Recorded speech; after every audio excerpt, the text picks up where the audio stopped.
Хайде. Аз съм рибарска внучка. Родена съм във Варна. На едно рибарско селище и като малка това ми беше задачата. Да помагам на дядо да греба, да се уча да се придвижвам тихо и бавно по вода. Точно както тук се придвижвам бързо и шумно през гора. Това беше новия урок, защото когато порасвах там и му помагах с рибърлъка, той се викаше: тихо греби, ще ми изгониш рибата. А тук възрастните жени ми казват: шуми, пей, тракай, пускай камбаните, за да те чуи мечката. Много ме е весел този контраст. Варненска родопчанка. Някак ми е много тукашно. Сякаш пък някога съм била от тук. Хубаво ми е да съм на малко, на спокойно. След този живот в Мюнхен, това да нямаш време, вече го нямам. Имам време за каквото искам. Това си говорихме с нея, колко е важно човек да се събира с подобни и да се наслаждава на всичко. От копането на картофи, което ми е ново, до брането на фасул.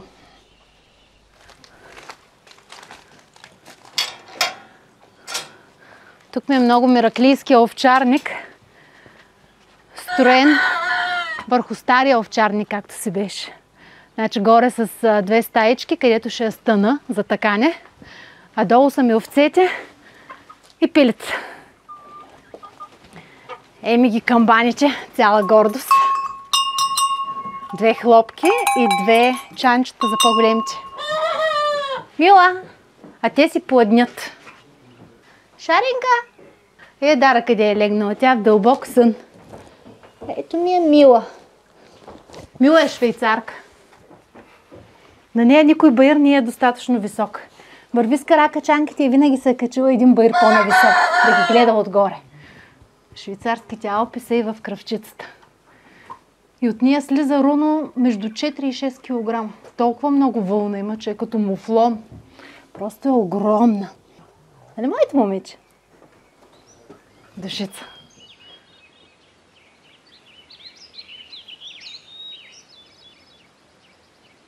Съм отраснала с много.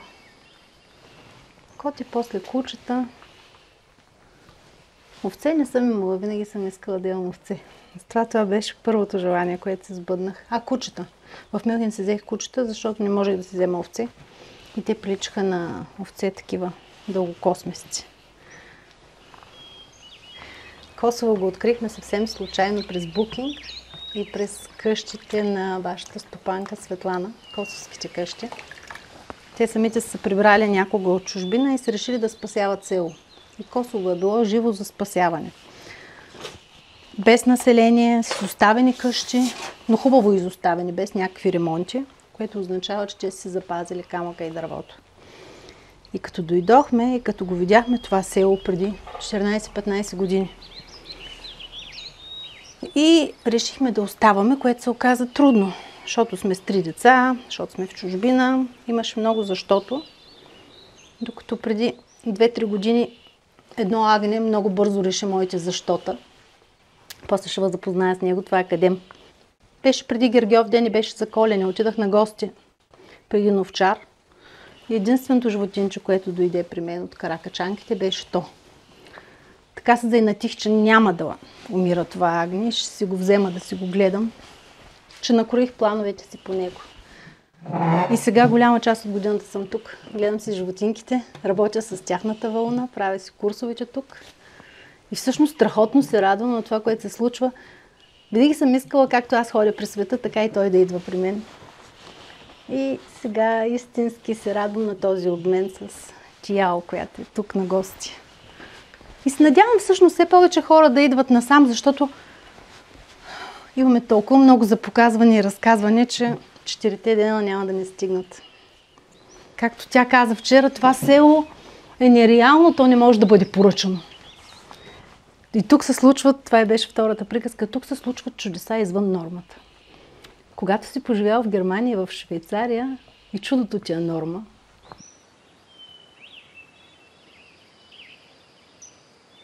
Нали, като взех овцете, още нищо не знаех за овце, както с кокошките. Взимаме нея, поглеждаме в устата и викам, оле, горе няма зъби. Чакам да порастат зъбите, докато разбрах, че овцете имат само долу зъби и затова така мелят с търкане на венците храната. Ето го кадем. Ето това момче, за което ви разказах, че заради него започнах всичко и го кръстих кадем. Защото двамата сме си един на друг късмет. Да видите как го изведах за пръв път, не знаех как се извеждат овце. Вързах ги на каишка и бабите умряха от смях. Тук викат, тогава да не са ти кучета. И от тогава така ме следват, че даже не мога да ги отделя от себе си. Хайде, моето момче, хайде да ходим на реката.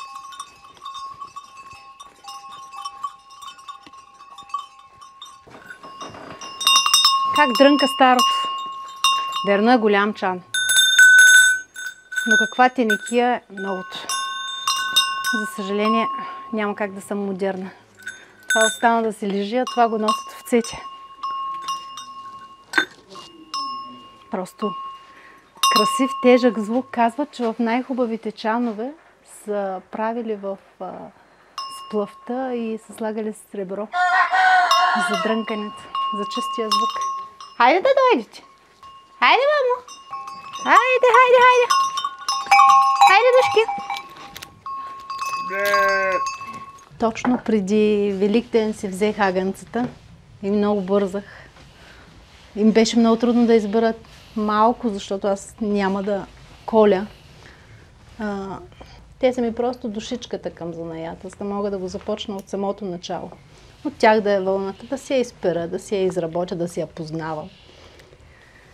И исках да взема 2 агънца. Третото той ми го подари. Това е черничкото, дето ти показах руното. И аз викам, не, благодаря. Щедро, но не искам. И вчера ми викаме, добре, той идва Гергьов ден, сещаш се. Качвай го, казвам, в колата. И така станаха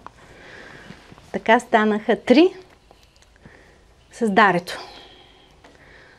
Тя е най-милото и милозливо агне в момента.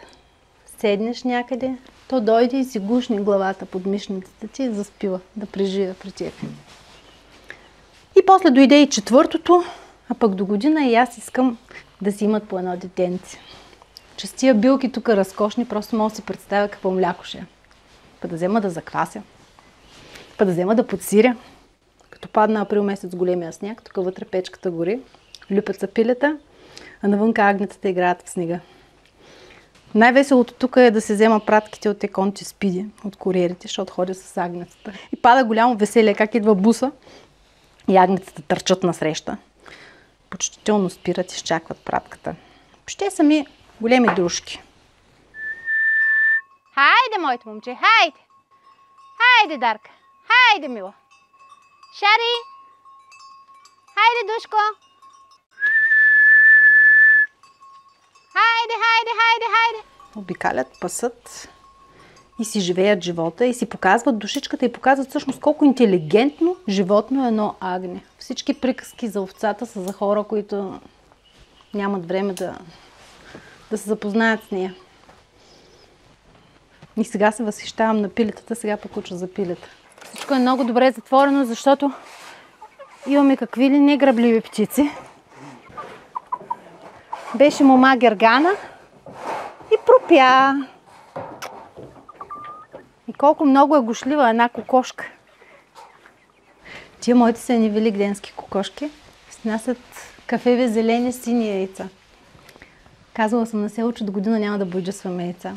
Моите ще снасят. Много интересни породи от много различни страни. Ще е много весела тая история. И си живея с животните и си приказвам с тях и като съм сама, защото почти винаги съм сама тук. Хич не съм сама. И така съм свикнала да си говоря на силен глас с тях, че някой ако мини щекотливо му попита, те разбраха ли те сега? Аз въобще не отговарям. Те ако не са ме разбрали, кой? Право няма такава радост с тия кокошки. Как съм издържала толкова време без кокошки, не знам. Много са ми драги. Или миленка? Златинка? Това е една австрийска порода. Зурнталя. И те са на 2 месеца. Виж колко са едри вече. А това е крем лек пар. светло-сини яйца и качулка. Кажи, Любов. Това е пиле на 2 месеца, можете ли да повярвате? Една френска порода. Изключително румбурашки изглежда. Приказка. Гледай тази. Ей, така им е най-кеф. И като седна тук и може да стане август. Като бяха малки си ги целуваше, обаче сега не съм много убедена. А и румбурак ще го клъвни по носа. Редовно го кълват по носа и той пак повтаря. Ейко.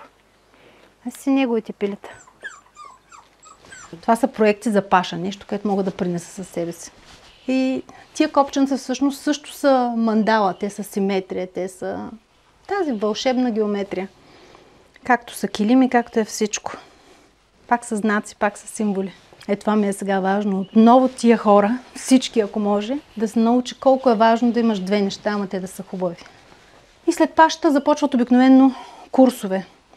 Идват деца, идват възрастни. Понякога имам хора за... Всъщност винаги преди курсовете разказвам приказки. Много обичам да събирам истории, казвам им от дълбоко и далеч. Това са истории, които децата казват само Светлана и още 3 човека на света знаят. И обикновено са така многопластови, че може публиката ми да е шарена. Там ми помагат куклите и нещата, които правя от вълна, защото те влизат за по-малките, като игрови вариант. И така до вечерта. После почва градината. Всичко си имам. И домати си имам, и вълна си имам. Скоро ще имам и яйца. И в село най-после пропя петел. От много отдавна в село няма животни. И моите са първите тук. Дигащи шум, хлопащи с камбани, блеещи, пеещи. И мисля, че на всички им е драго, защото ние хората не сме толкова важни на село. Важно е да има живот. Мисля си аз.